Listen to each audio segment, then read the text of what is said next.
Oke, ladies and gentlemen of the stock market. Ya, jadi hari ini kita berdua balik lagi, tapi dengan tema yang baru. Jadi kalau sebelumnya bisik-bisik pasar ya Pak, Ya. sekarang jadi namanya Stock Talks. Oke, hari ini kita mau bahas apa nih Pak?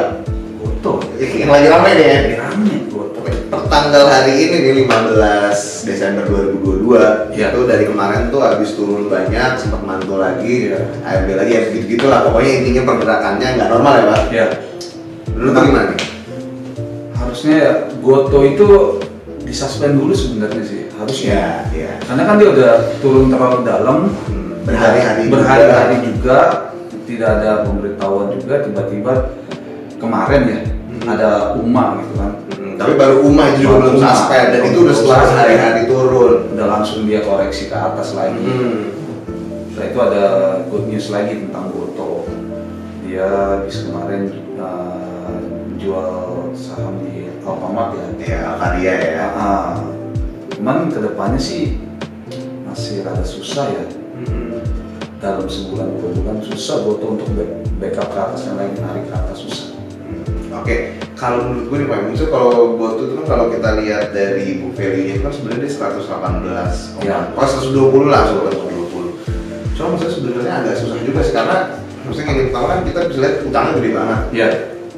Dia jual Alfamart 1,5 T, utangnya berapa gitu? Dia tuh antara saham beli dan buka yang paling dalam dia loh. Oh iya, dia paling parah, dia paling parah. Entah kenapa gitu.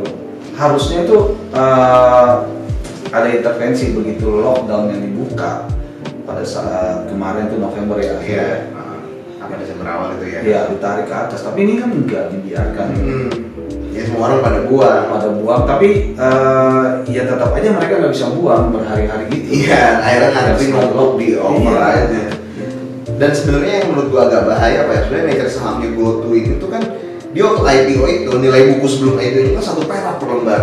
Iya. Nah, dijual 300 perak itu maksudnya sebenarnya emang ini sangat mahalan sih menurut gua. Ya, emang terlalu mahal. Terlalu mahal, Dia bener. pada waktu IPO baru 300-an ya. 300-an. Itu udah terlalu mahal. 300 kali lipat, 334 kalau nggak salah. Tapi bagi mereka yang di lock itu kan kita nggak tahu Iya. behind the scene-nya dapat berapa Betul. gitu ya. Mungkin mereka ya punya barang sesuai nominal sebelum IPO itu 1 perak, makanya sebenarnya mereka jual berapa aja untung. Mereka ada Iya. kemarin kalau mungkin ada yang merhatiin juga sempat ada nego Goto tuh di harga 2 perak ya. Dan itu lumayan banyak ya Pak? Lumayan banyak. Kelihatan kok di running trade. Iya. Dan ya itu mungkin sebenarnya kalau misalnya itu orang pertama kita ngira itu salah trade ya. Salah, iya. Tapi berhari-hari ada terus. Ada terus.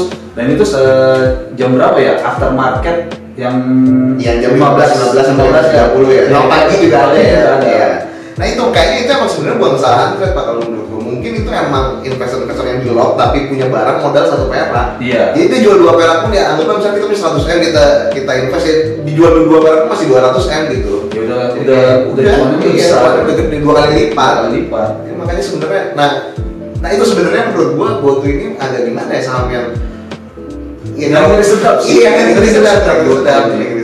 Ngeri sedap buat investasi ya di tengah kondisi ekonomi Indonesia yang kedepannya 2023 diprediksi resesi. Ya ada yang ngambil atas di Gotonya, nggak tahu kapan balik lagi ke Goto. Tapi Pak, menurut lu nih Pak, menurut lu mungkin nggak sih Goto tuh balik ke 200 aja? Dengan adanya moral isu ya, benar kan? Iya kata isunya, rumor-rumornya berat. Pun dengan red issue masih berat ya. Pun dengan red issue masih berat. Oke. Cuma ada sesuatu yang fantastis dia ini bisa. Sebenarnya kalau menurut gue bisnisnya Gojek sama Tokopedia itu kan apa ya, bakal pakai terus gitu ya? Iya tapi seasonal. Menurut gue enggak Pak, Dia kan di Idul Fitri, Natal, mau tahun baru.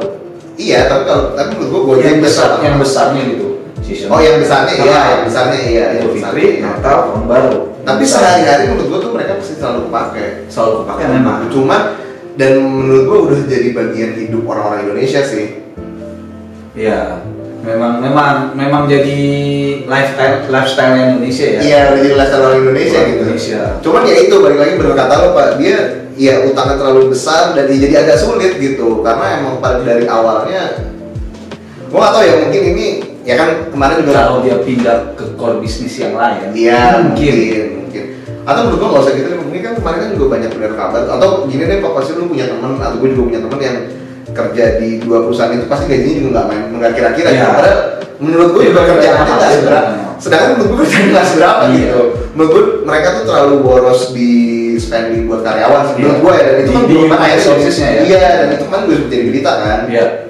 Ya menurut gue sih itu mungkin kalau misalnya Gojek Tokopedia itu memperbaiki manajemen perusahaannya, mungkin dia itu bisa bikin dia kinerja perusahaan lebih baik, nanti laporan keuangan lebih baik, ya harganya otomatis bisa ngikutin naik gitu. Kalau menurut gue sih gitu. Iya mungkin ya. Bakar duitnya jangan terlalu sering lah. Iya, lagian tuh juga sekarang orang udah jadi yang kita dulu bilang kan udah jadi gaya hidup orang Indonesia. Jadi ya Gojek, dikit-dikit Gojek. Belanja Tokped. Makanya sebenarnya udah nggak perlu terlalu banyak bakar uang lagi sebenarnya. Harusnya. Iya. Dan gaji karyawan juga nggak perlu kayak awal-awal mau develop gitu kan. Iya. Ini kan udah tahan aja. Udah stabil dia. Tinggal gimana caranya cari cuan lagi dia. Betul. Ke depannya. Harusnya kalau ya berarti itu sebenarnya kan masalah internal ya kalau menurut gue ya. Iya. Ada internalnya, ada ya sisi sampingnya juga lah yang lain. Iya, itu kita nggak bahas di sini lah. Pokoknya intinya kalau menurut ya itu internal juga sih Pak.